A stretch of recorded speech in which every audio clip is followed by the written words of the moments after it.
জি, আসসালামু আলাইকুম। আজকে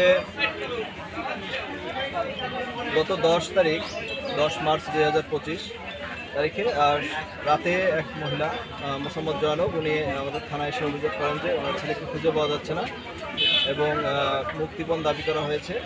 এই কীভাবে দাবি করা হয়েছে জানতে ছেলে তিনি জানান ফোনের মাধ্যমে দাবি করা হয়েছে প্রায় 3 লক্ষ টাকা মুক্তিপণ দাবি করা হয়েছে ওনার ছেলে উদ্ধারের জন্য। বিষয়টা নিয়ে আমরা রাতে কাজ করা শুরু করি এবং রাতে কাজ করার কারণে আমরা শনাক্ত করতে সম্ভব হই যে কারা এই কাজটা করতে পারে। তাদের আমরা জিজ্ঞাসাবাদ করি।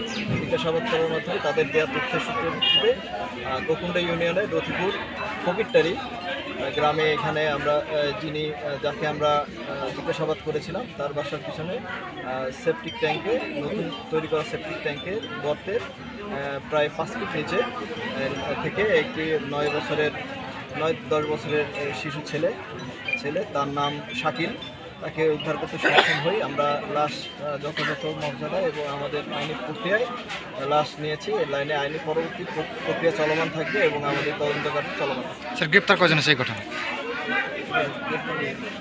আচ্ছা, লাশ যখন আপনি পেলেন সেই অবস্থায় লাশের পরনে কি ছিল স্যার? লাশের পরনে ক্যামোফ্লেজ কালারের প্যান্ট ছিল আর গেঞ্জি পরা ছিল। স্যার এই ঘটনায় আটক বা জিজ্ঞাসাবাদের জন্য কয়জন এই পর্যন্ত? জিজ্ঞাসাবাদের জন্য এই ঘটনায় বাসায় ছিল 3 জন। জান স্যার, থ্যাংক ইউ।